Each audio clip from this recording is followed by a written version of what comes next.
Oh, funky. How many times can I say this before the song is up? Muscle get media, muscle get media, muscle get media, muscle get media, muscle get media, muscle get media, muscle get media, muscle get media, muscle get media, muscle get media. That's probably enough.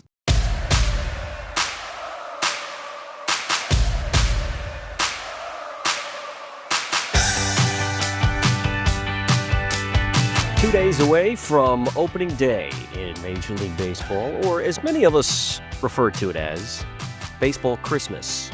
Welcome back to the Baseball Expats. Rollsy, Eric, and Spoon. The gang is all together, getting you set for what'll be a strange opening night. The Yankees and Giants playing each other on a Wednesday on Netflix.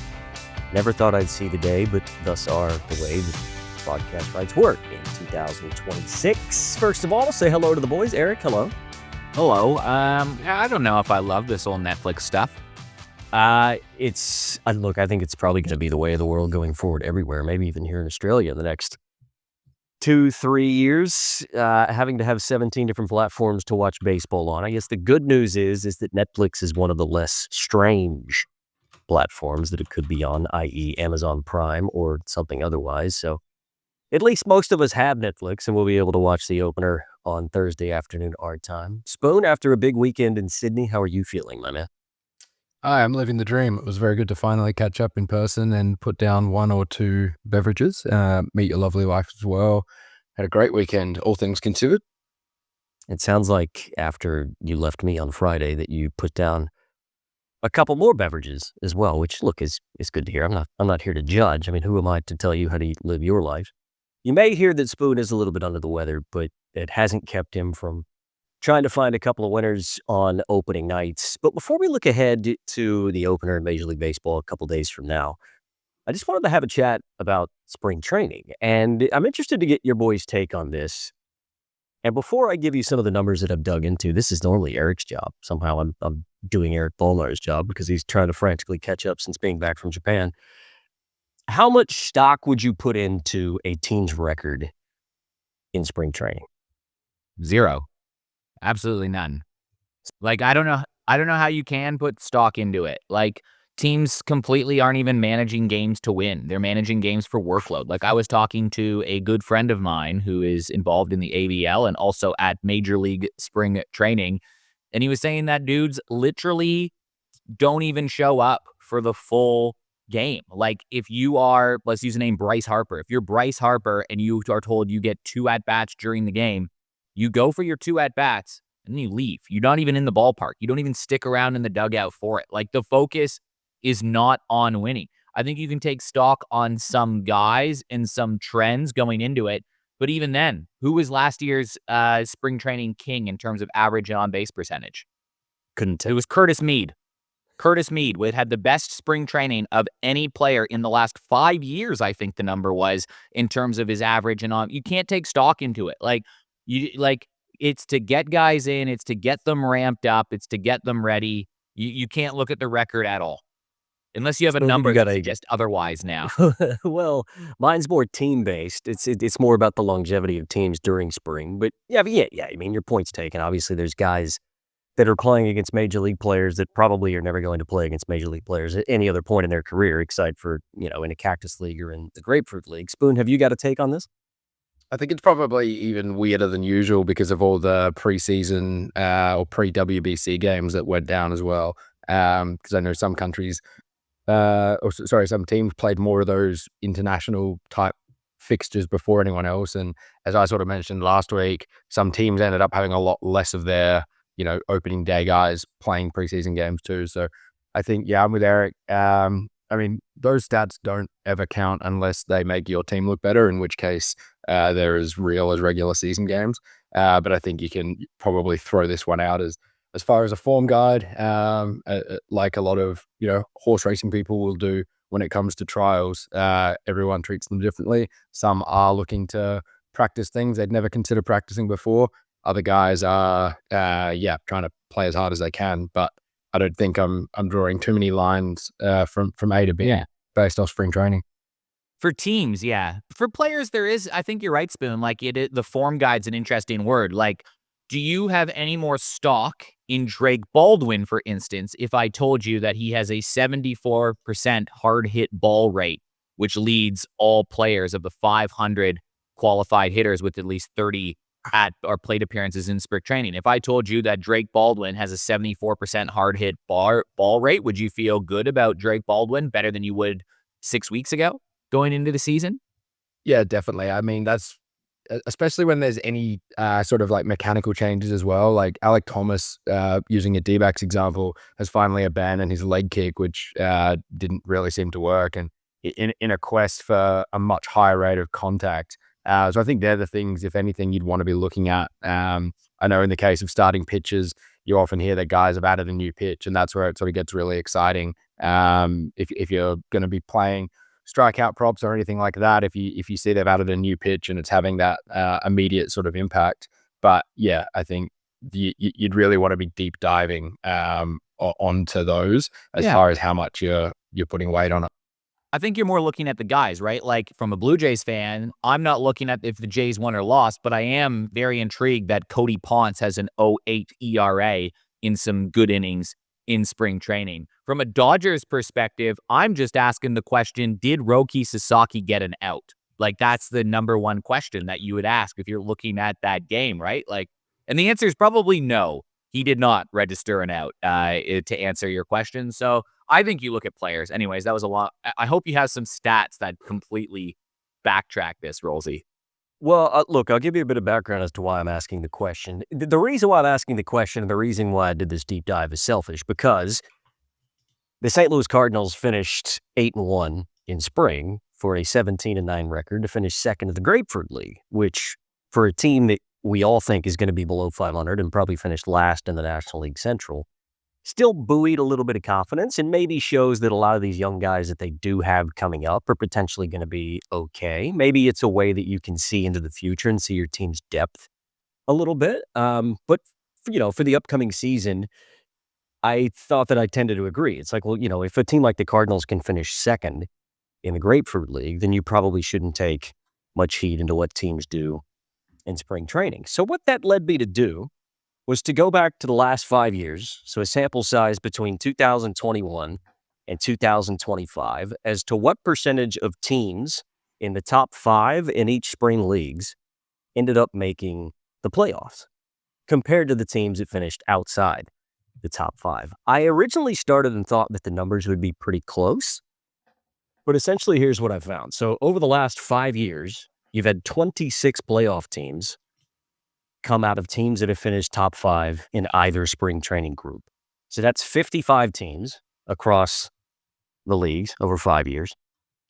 And that's a 47.3% chance. Whereas teams outside of that group, there have been more playoff teams outside the top 5, but obviously the sample size is bigger because it's 95 total teams across that stretch, but 32 playoff teams. So 33% of those players or those teams have made it to the playoffs. So it would suggest that you do indeed have about a 1.4, 1.5% chance higher of getting to the playoffs if you do finish in the top 5 of one of these spring training leagues, which look, it's about a 13.5, 13.6, I think to be exact, percentage difference between teams that were out of the top 5 and teams that were in the top 5 that ended up making the playoffs.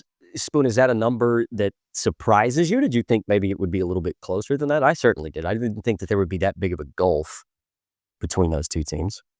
Yeah, I'm surprised by that. I'm also surprised by Eric just leaving the recording session as you were delivering the... He didn't want to know the hard truth. Yeah, when he said, I hope you have some stats to back it up, I'm not sure if he actually meant that because he's disappeared almost immediately. But yeah, that does surprise me. I wouldn't have thought that. But I think, to be honest, this year, going to the games and also because of the WBC, I probably paid more attention to spring training this year than I have in a long time as well. Particularly also on a tangent, this is usually historically a great time to still be watching and following the NBA. But for the last couple of years, March basketball really means nothing. So it's kind of given me all the more reason to tune into some baseball a little bit earlier. But I'm not exactly a lifelong spring training diehard. Eric, you left. You were so offended at the stats that I was presenting you that you left the room. Well, I mean, here's one for you that just confirms that it's just a crapshoot anyways. I mean, last year in the Cactus League, of the top 6 finishers only 2 teams won over 82 games during the season. But in the Grapefruit League, the top 5 finishers all made the playoffs, and 4 of them had 90 wins or more. So that, I don't know what that, I think that confirms and denies both of the theories. I mean, the Rockies were above 500 in spring training last year. Yeah. So that is the ultimate trump card here, is if you ask, do you take stock in how a team performs in spring training? Well, the Colorado Rockies were above 500 in spring training last year. Well, I think that's ultimately why I wanted to go back 5 seasons, just to give it some sort of sample size, because I think I went back the last 2 years and it was maybe slightly more than 50-50. But if you go back the last 5 years, like I say, and the reason why it's 55 teams across 2 leagues over the last 5 years is because you counted ties. So it was teams that were tied for the top 5 in some instance. So that's why you have 5 extra teams. But yeah, 26 of those 55 teams in the last 5 years that finished in the top 5 of either the Cactus League or the Grapefruit League, 47% of those teams ended up making the playoffs. So it tells you that you're basically a 50% shot of getting to the playoffs, as opposed to about a 30% chance if you're outside of the top 5 in those leagues. Those are just the numbers. I'm not trying to convince you one way or the other, but when the gulf is that big, it tells me that maybe it does mean a little bit of something. I mean, 40% of teams make the playoffs anyways, which is too many. I find that it's always good to talk numbers in audio medium. It's good. That is interesting. You talk numbers and no one can see them. I mean, but at the end of the day, too, to your point, if you were to say, hey, you get a choice, the Toronto Blue Jays can either be 10-20 during spring training or 20-10 during spring training. Which one would you take? Look, when you put it like that, I don't know that I care. Yeah, winning is winning. You want to win no matter what it is. But I will say, interesting. You brought up the Rockies, but I will say a winner of one of the leagues the last 2 years has made it to the World Series. So the Toronto Blue Jays won the Grapefruit League last year, made it to the World Series. The year prior, the LA Dodgers won the Cactus League, made it to the World Series. So a winner of one of the 2 spring training leagues has made it to the World Series in each of the last 2 seasons. I like to repurpose a question I've heard in another context. Would you boys rather your team wins a spring training game or you get $10?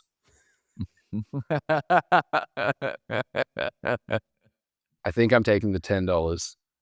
Yeah. Yeah, I think so too. And we're not going to bring up what the other context of that now. We'll leave it at that. That was private and off air many years ago. But no, Spoon, I mean that's Spoon has the trump card. There it is. Thanks for that. I got one for you that I wanted to bring up to hear your initial opinions, because I have a strong opinion on it, but it doesn't have anything to do with MLB. It has to do with another professional league changing some things. Can I float it out there? Sure. This is your podcast. So the NPB, the Japanese league, has further adjusted their playoff format for this year on the theme of format.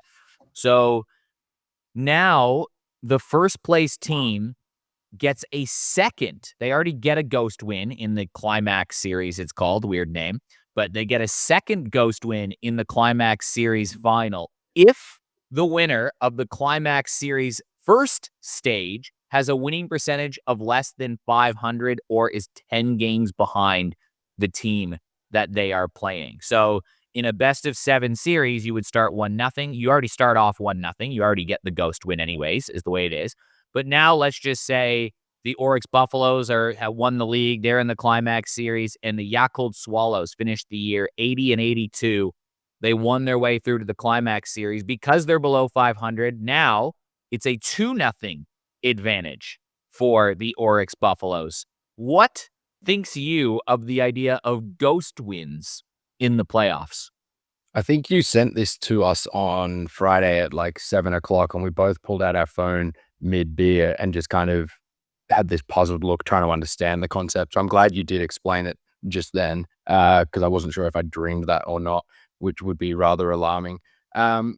Look, I like the way that other leagues experiment with a few things because it gives MLB the opportunity to look at it before putting it in.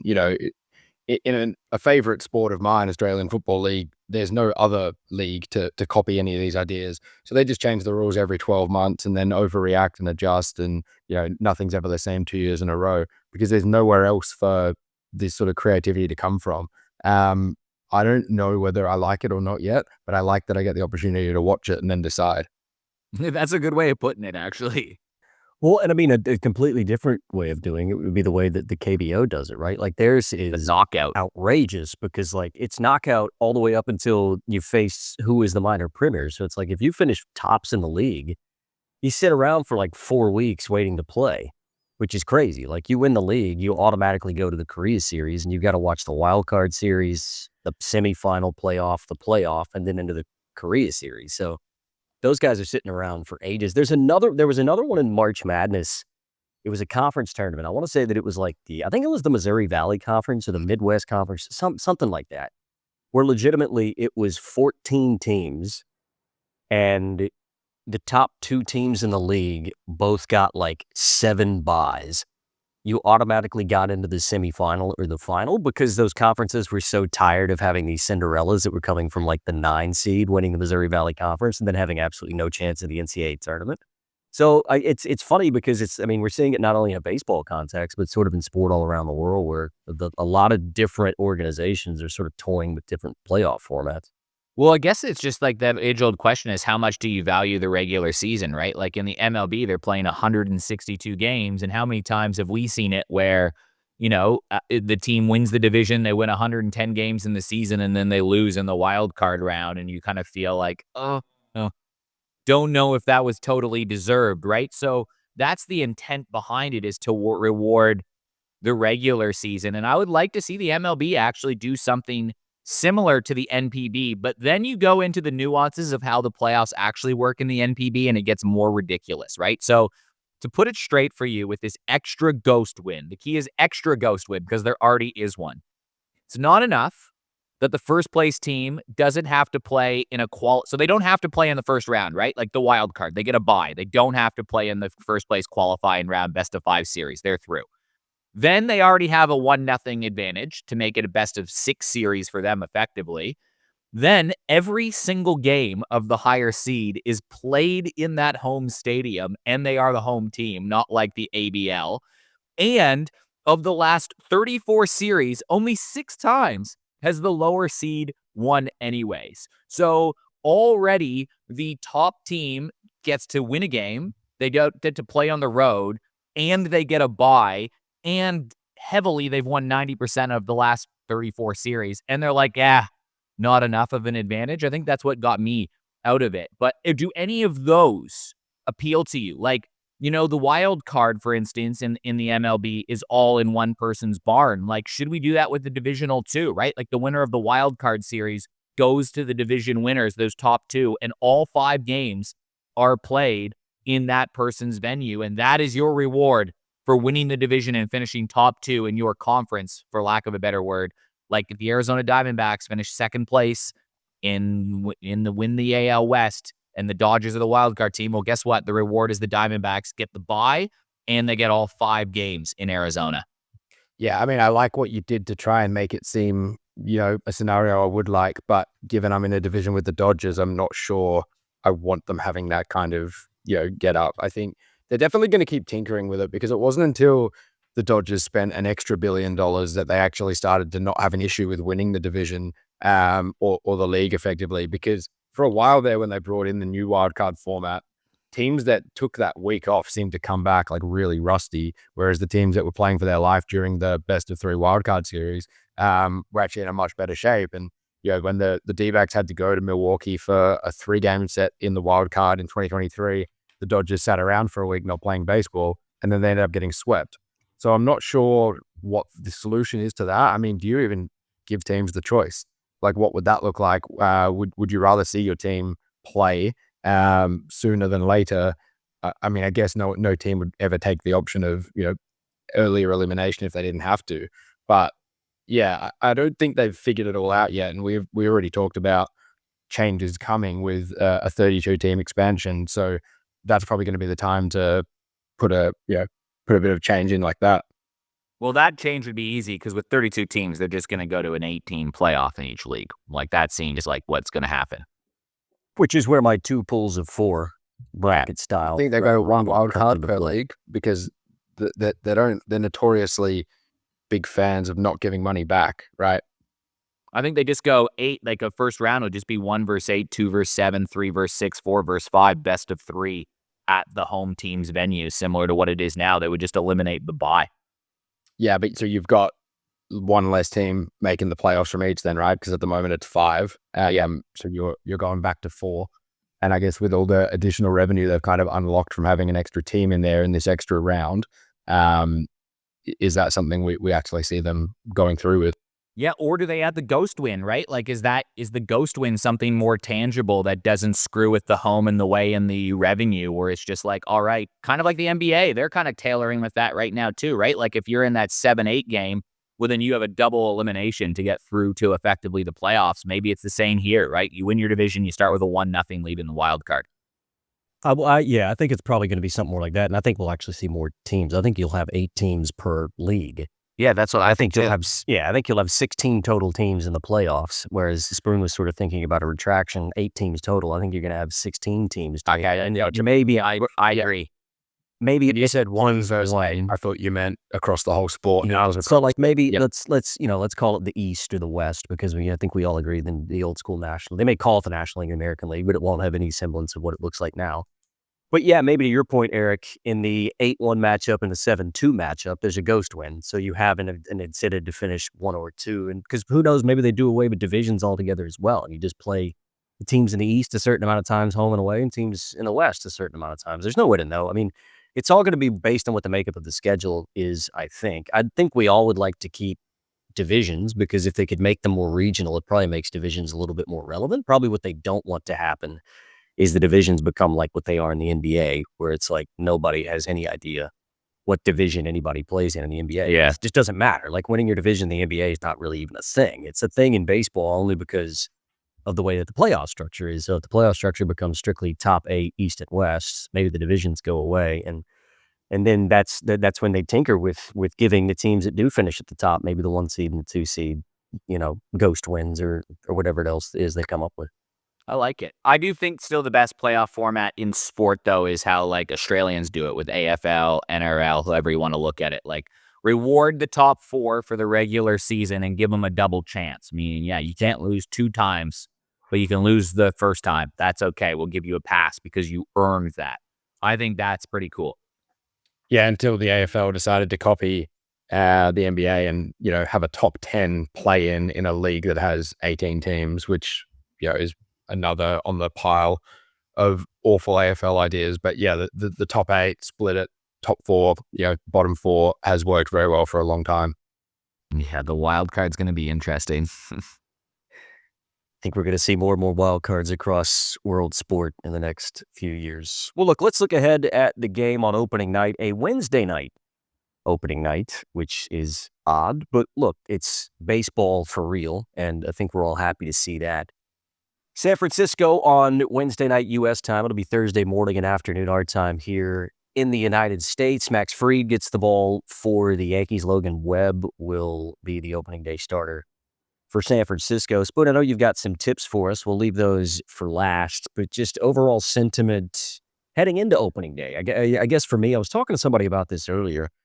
For me, it's almost like there's not that same itch that I had for it last year. I think because we had the World Baseball Classic, like we've seen meaningful baseball within the last week, and it's not like we're just thirsting for meaningful baseball, but I know it'll hit me like it does every time during opening day that you're like, right, here we go. This is us for the next 6 months, and that's when that excitement will kick in. But yeah, just overall thoughts heading into opening day and then on this opener on Wednesday night in San Francisco.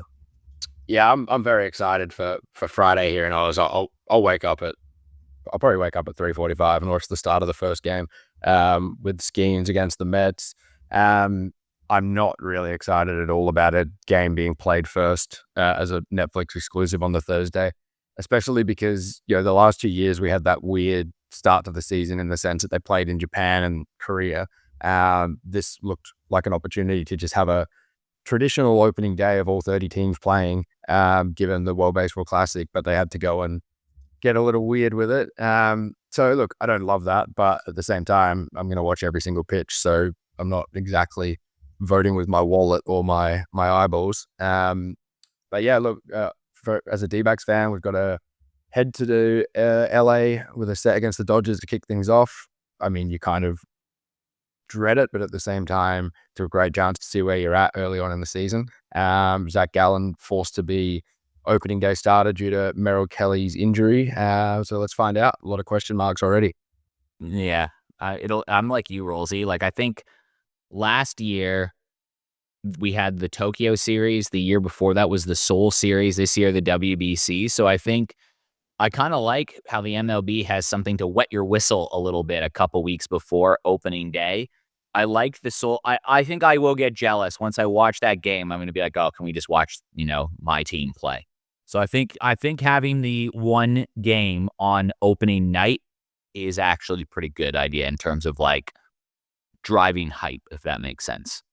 Well, I was actually surprised, to Spoon's point. Like, it's kind of annoying that they're giving it, I guess, to Netflix, which is kind of an unknown, because Netflix is going to get the Home Run Derby. I think they're getting like the Field of Dreams game and maybe a couple other marquee events. But that deal, as it was reported with Major League Baseball, was only $50 million over the course of 3 seasons, which seems like a steal for Netflix, does it not? Like, if you're going to have exclusivity on opening night of the Major League season for the next 3 years, plus the Home Run Derby, it seems like they're going to make that money back pretty quickly. I just thought that figure was awfully low. And maybe it's Major League Baseball taking a punt as much as anything else, and they just feel like they're going to make a little bit of coin out of something that they're experimenting with. But I was actually surprised, to Spoon's point, to something that takes away from the traditionalist nature of baseball opening day, for them to be able to do that for what seems like such a small dollar figure. Like $50 million over the course of 3 seasons doesn't seem like very much.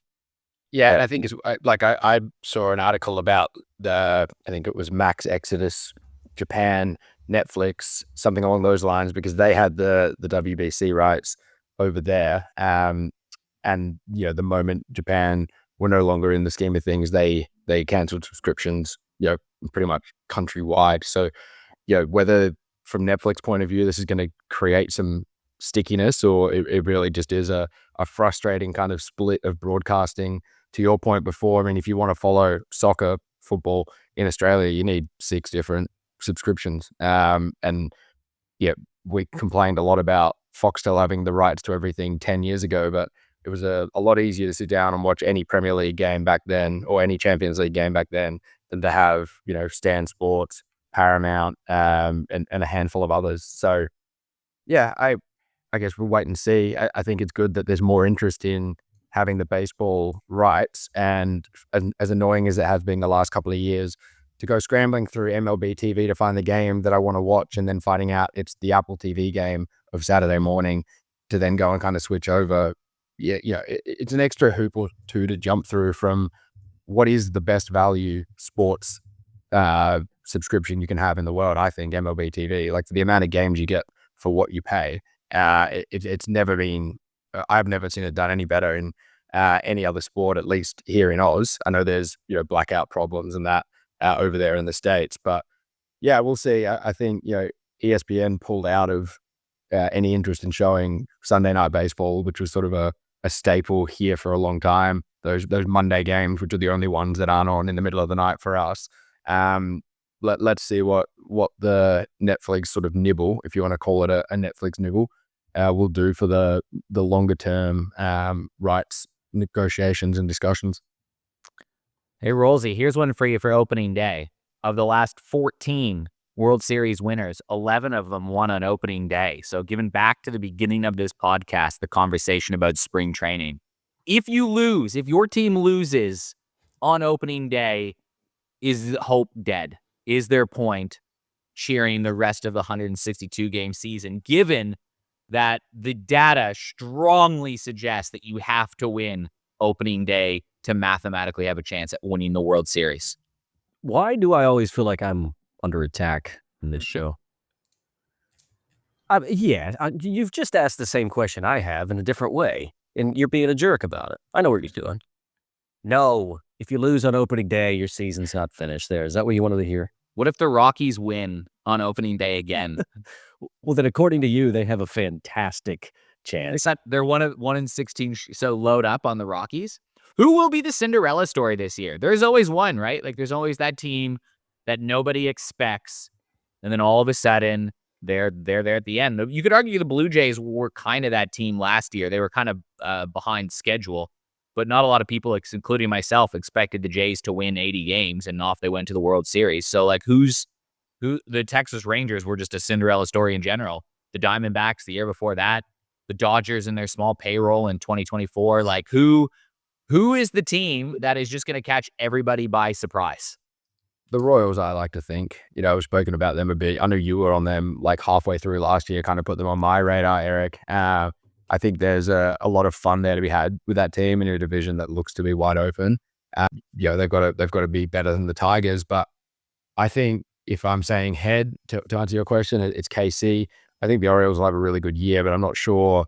Can you call it like an out of nothing run when you go and spend that money? And they've still had a lineup full of former top prospects, and 2 years ago they were in the playoffs. I think a couple of those, and I also made the case on an episode with Rolsey a few weeks ago that the Rangers will be back and winning the AL West. So maybe one of those three could be a team that notches that 90 win mark out of nowhere and goes on a deeper run than anyone expected. You always have to look at the division, right? Like that's usually where it comes from. I think I like the way that, so Connor McDavid in the NHL just phrased it this way, because the Oilers right now are playing some horribly inconsistent hockey, yet they're like second place in their division and they haven't been playing good hockey at all. And he was asked about that and he just said, thank God our division's more like a pillow fight than anything else. So I kind of like that new definition of like, which division is a pillow fight? The National League Central is the answer to your question. Always the comedy Safe Central. Comedy Central. Yeah, both of them. Look, I'm pretty high on the Baltimore Orioles to potentially have a bounce back year for all the reasons that Spoon stated, and that 90 wins episode that we did sort of earlier in the off season. Some of the guys that they've added, and obviously thinking that Gunnar Henderson and Jackson Holiday can lift with the addition of the polar bear. Just before we get to Spoon's tips, Netflix are pulling out all the stops for this game. Like, on their analyst desk, they've got Barry Bonds, Albert Pujols, and Anthony Rizzo.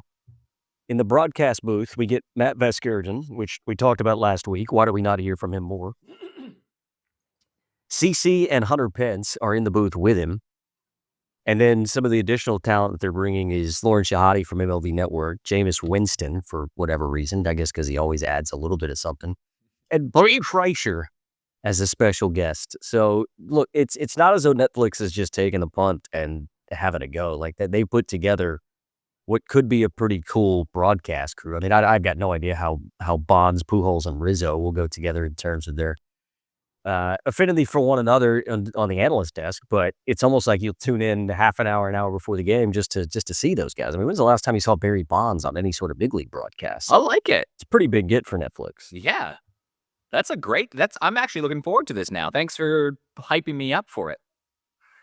Well, I'm looking forward to putting some money in my pocket on opening day, and it's Spoon's time to shine, because this year we're going to be able to go far and wide with Spoon's tips. BaseballExpats.com is now up and live. We'll have more content on it, obviously, as we kick into high gear. But Spoon, the floor is yours, my friend. Max Fried, Logan Webb, the pitching matchup tomorrow night, or Wednesday night, I guess, a couple of days' time, our time here in Australia.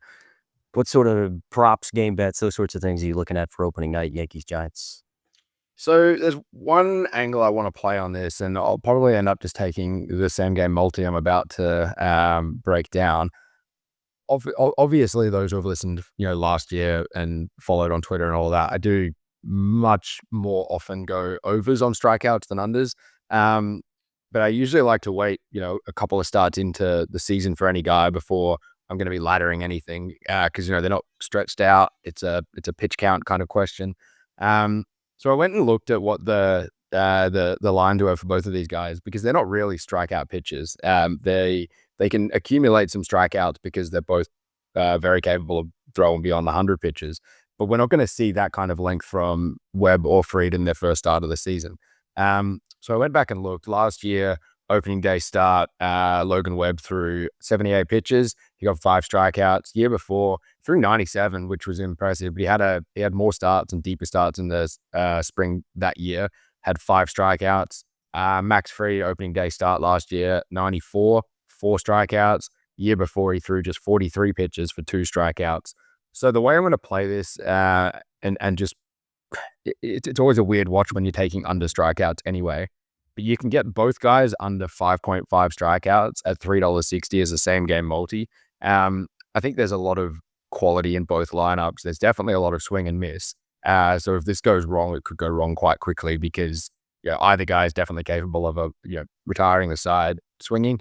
But I think given there'll be early hooks much earlier than we're normally seeing, I'd be surprised if anyone's going past that 90, 95 pitch mark. 5.5 strikeouts for a couple of lineups that, they can swing and miss, but they can also hit the ball into the bay.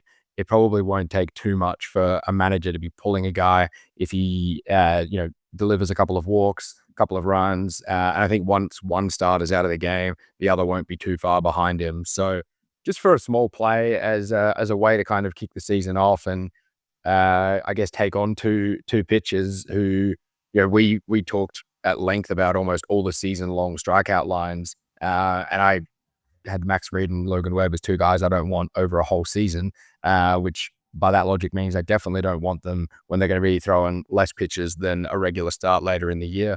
So give me that. I don't know if you boys have any thoughts on that. I love the logic. The only hesitation would be Logan Webb looked nasty at the WBC. I think he had 11 strikeouts in 8 innings, so he's already pitched in high-intensity games. Your point about volume of pitches is definitely valid, right? Like he's going to be on a shorter leash than probably what he normally is, especially that we're in March.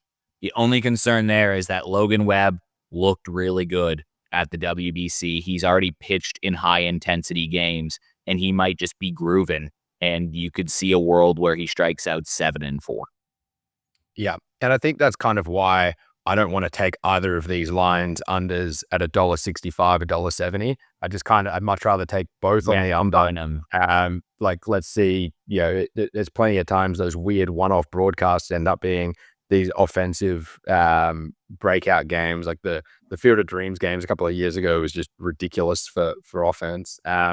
So if there's like a couple of, scoring opportunities early, I think I'll be in a position where I'm happy to be on both guys unders at $3.60, but I wouldn't be piling into either as a single at that $1.60, $1.70 mark because of, to your point, they are, well, especially Webb, he's probably a little bit more set up for it. And both lineups are capable of just going 1, 2, 3 with 3 strikeouts. So let's play it like that, play with a little bit of value and kick the season off with something to watch. Yeah, and he didn't look very good in his last spring training start. Logan Webb did either, right? So like there's probably more of a reason that he'll be on the short leash. I still wonder who remember last year was Mackenzie Gore, struck out like 12 or 13 in that first game. I wonder who is going to be our Mackenzie Gore of 2026. I think we can throw a couple of darts at those on Thursday's episode when we break down the full slates there. Because there's a couple of guys just looking at the lines that are already out for the opening day starts on Friday here that I think could be value to play up even with a little bit of a ladder, which isn't something I'll typically do early in the season. I'm keen for that. Let's do that.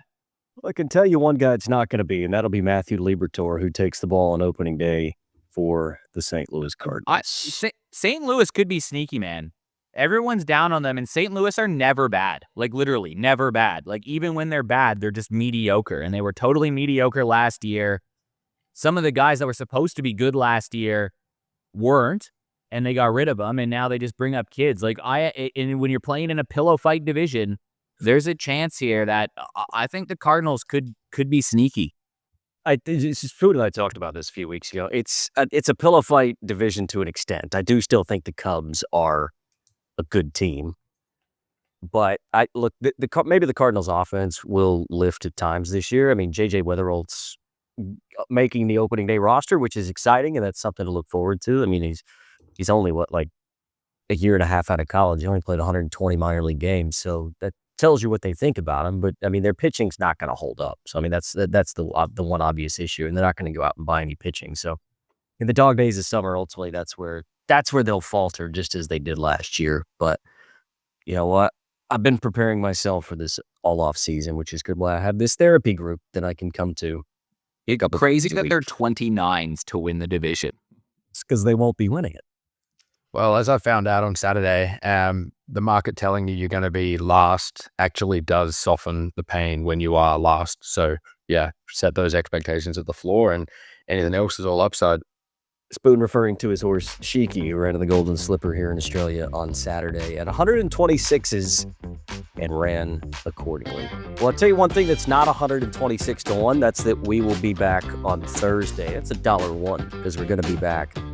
And we're going to be doing Destiny Draft. We'll have a guest picker that will be the fourth member of our team on Thursday. Then we'll also have a few tips, as Spoon alluded to, across the slate for the opening weekend of MLB games. Very much in the thick of it as we head toward the Major League season. Again, don't forget to like and subscribe to the podcast. Follow us on social media at Baseball Expats. And check out the new website, baseballexpats.com. We'll have articles, tips, and latest episodes, all that good stuff. Check it out and find us anywhere you get content. We look forward to catching up with you on Thursday. Until then, so long.